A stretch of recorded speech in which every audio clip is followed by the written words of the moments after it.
Welcome to the deep dive. Today we're digging into Denver, Colorado. Yeah, we've got this great report covering its whole journey, really. From the gold rush beginnings right up to the modern city, looking at, well, pretty much everything: economy, people, infrastructure.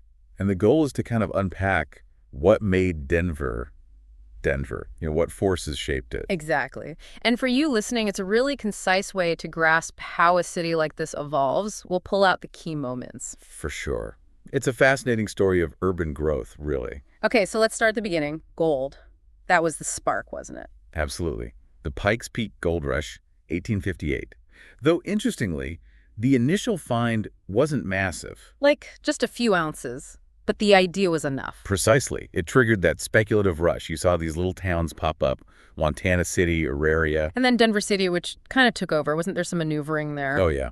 General Larimer basically jumped the claim on St. Charles and renamed it Denver City. Bit of politics involved, trying to impress the Kansas governor. So early Denver wasn't exactly a picture of civic unity. More saloons and fortune hunters. Definitely rough and tumble. They eventually merged Denver City and Auraria, formed a sort of people's government in a saloon, believe it or not. We absolutely have to talk about the impact on the native peoples, though. This was Arapaho and Cheyenne land. A critical point. The 1858 discovery just unleashed settler encroachment, completely undermining the existing Fort Laramie Treaty. And then came the Treaty of Fort Wise in '61. Yeah, signed under duress, drastically shrinking their territory. It set the stage for conflict. Leading, tragically, to the Sand Creek Massacre in 1864. A horrific event. Colonel Chivington's attack on a peaceful encampment. Hundreds killed, mostly women and children, despite flying American flags. It led to their forced removal.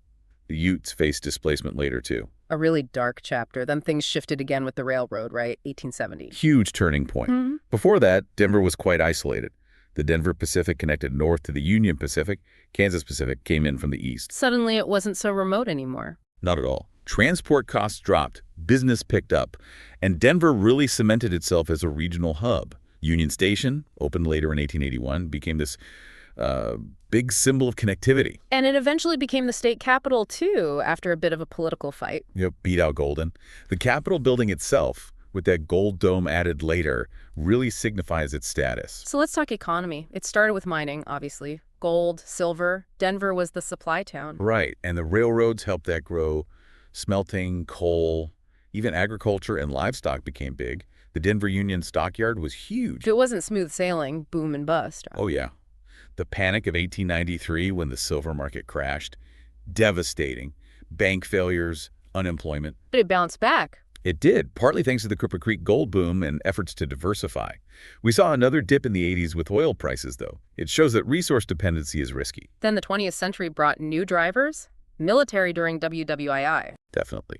Big ordnance plant, Laurie Air Force Base, Fitzsimons, and then aerospace really took off. Martin Marietta, now Lockheed Martin, Ball Aerospace. And telecommunications became a major player, too. Yeah, guys like Bill Daniels, Bob Magnus with TCI, later Quest. Cable Labs is still there. Fast forward to more recently, DIA opened in '95, Lodo got revitalized, Coors Field. Union Station's redevelopment. Big shifts towards tech, finance, healthcare, less reliance on just resources. So today, what are the dominant industries? Still aerospace, tech? Yep, those are key. Plus, energy, both fossil fuels and renewables, healthcare, bioscience, finance, tourism, food and beverage, even cannabis now. Several Fortune 500s call it home. How's the economy looking right now, say early 2025, based on the report? Unemployment's maybe a tick higher than the national average. Job growth is slowed a bit. Incomes are generally higher. The cost of living is the kicker, right? Especially housing. Exactly. Significantly higher than the U.S. average. It's a major pressure point. And you've got these innovation areas like the Tech Center, DTC, and Rhino. Right. TTC is more established, suburban. Reno started very arts-focused, now facing, well, serious gentrification pressures. And people are still moving there. From California, Texas. Big time. Yeah. Especially younger generations. It fuels growth, adds diversity, but definitely strains the housing market, that whole Californization concern, and it creates complex wage dynamics and social tensions. Let's shift to the people, the social side. Denver's always been a city of migrants, hasn't it? Absolutely. From the early Northern Europeans and Irish, through Chinese, Italians, Eastern Europeans, German, Russians, Japanese, Latinos, African Americans in the Great Migration, especially to 5 points, wave after wave. And more recently, significant Hispanic Latino growth and people from all over the world. What's the mix look like now? Roughly maybe 54–55% non-Hispanic white, around 28–29% Hispanic Latino, 9–10% Black, 4% Asian. Pretty high foreign-born population too, young and highly educated generally. But those neighborhood changes, gentrification, are a huge story. 5 Points, Reno, Highlands, Globeville. Elyria, Swansea, West Colfax. It's reshaping the city's social geography, often displacing long-term, lower-income residents in communities of color. Sometimes called green gentrification, too, when environmental improvements drive up costs. Which ties into the big social issues Denver's grappling with. Homelessness is a major one. Yeah, it's been increasing, including more people experiencing it for the first time. There are initiatives like House 1000, but the recent migrant arrivals add another layer of complexity. It's a huge public cost. And affordability is right there with it, the housing crisis. Costs are just outpacing wages for so many people. Lots of cost-burdened renters and homeowners hitting low-wage workers in communities of color the hardest. There are policy efforts, but it's a massive challenge. Racial equity remains a persistent issue, too. Deep systemic inequities with historical roots. Denver has an Office of Social Equity and Innovation trying to address disparities, but it's ongoing work. Despite the challenges, Denver has this really vibrant culture, doesn't it? Oh, absolutely. The music scene, Red Rocks is iconic, but lots of venues. Great food, breweries, everywhere. Major league sports teams. The whole cannabis culture is pretty unique, too. Yep, the Mile High 420 Festival, specific hospitality developing around it. Plus, strong arts, museums, public art, especially in places like Reno. And there's that classic Denver thing, the balance between city life and the mountains. That urban sophistication meets outdoor lifestyle. Access to recreation is a huge draw. But growth strains that too, right? Traffic, crowds on trails. It's a tension. Maintaining that access while managing growth and the cost of living is key.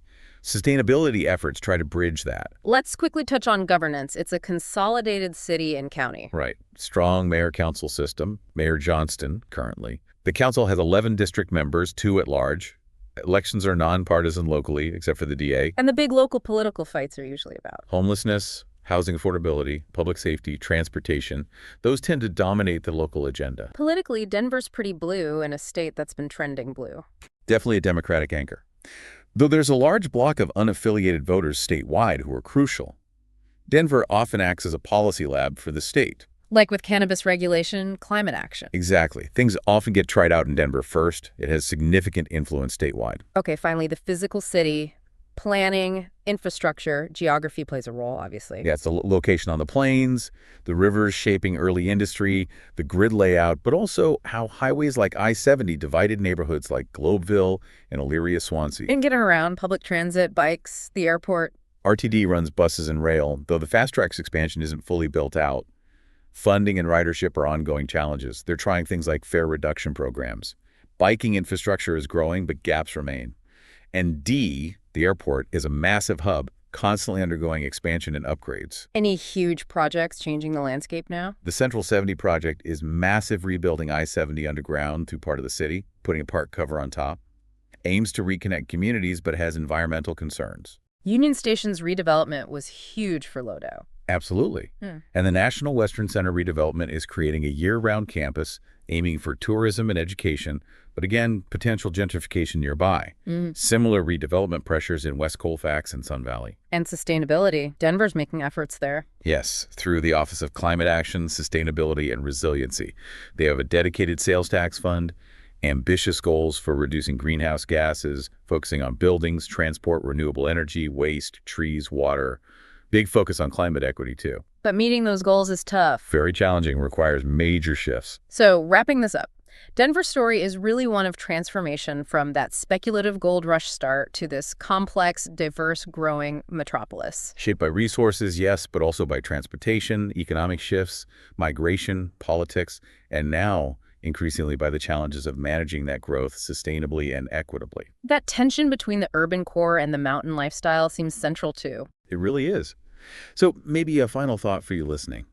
Denver's history is full of booms and busts, often tied to resources, even with today's more diverse economy. How resilient will it be to future shocks, global economic shifts, environmental pressures? Exactly. What can Denver learn from its own past as it tries to navigate what's coming next?